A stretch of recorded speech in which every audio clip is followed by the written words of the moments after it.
పక్క రాష్ట్రాల నుంచి వచ్చి మన రాష్ట్రంలో ఇప్పుడు ఎలక్షన్ల దగ్గరకు వచ్చే కొద్ది యుద్ధ వాతావరణం తీసుకొచ్చే మాదిరి దాడి చేసి కుట్రపూరితంగా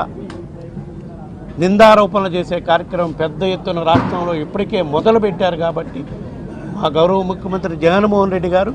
ఈ ప్రతిపక్ష పార్టీలు చేసే నిందలని కుట్రలని ఏ విధంగా తిప్పికొట్టాలి, దానికి మనందరం సమాయత్తం కావాలి అని ఒక దశ దిశ నిర్దేశించేదానికే ఈ బహిరంగ సభ ఏర్పాటు చేశాం. దానికే ఈ బహిరంగ సభ రాష్ట్ర వ్యాప్తంగా కూడా ఉన్న 26 జిల్లాల్లో 175 నియోజకవర్గాల్లో 4 నుంచి 5 ప్రాంతాల్లో ఈ సభలు ఏర్పాటు చేసే విధంగా మా ప్రభుత్వం మా పార్టీ అన్ని ఏర్పాట్లు చేయటం జరుగుతుంది. అందులో మొట్టమొదటి ఉత్తరాంధ్ర జిల్లాలో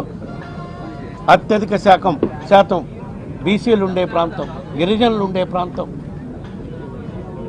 ఈ ప్రాంతంలోనే మా ప్రభుత్వం అధికారంలోకి వచ్చినప్పటి నుంచి కూడా ఏ విధంగా పెద్ద ఎత్తున అభివృద్ధి కార్యక్రమాలు కూడా చేపట్టామో అవన్నీ కూడా ప్రజలకు మరొక్కసారి తెలియజేసే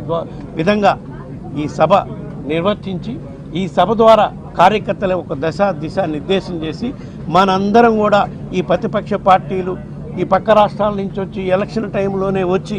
మన మీద కుట్రలు నిందారోపణలు చేసే దుష్ప్రచారం చేసే వాళ్ళని ఏ విధంగా తిప్పికొట్టాలని కూడా గౌరవ ముఖ్యమంత్రి జగన్మోహన్ రెడ్డి గారు నిర్దేశిస్తారు. కాబట్టి ఈ సభలో పాల్గొనే ప్రతి ఒక్క కార్యకర్త కూడా మళ్ళా రేపు ఈ రాష్ట్రంలో జరగబోయే ఎన్నికల్లో జగన్మోహన్ రెడ్డి గారే ముఖ్యమంత్రి అయ్యే విధంగా మీరు ప్రతిపక్ష పార్టీలు నాయకులు చేస్తున్న కుట్రలు పన్నుతున్న కుట్రలకి తిప్పికొడటానికి సిద్ధంగా ఉన్నారు అని చెప్పే విధంగా ఈ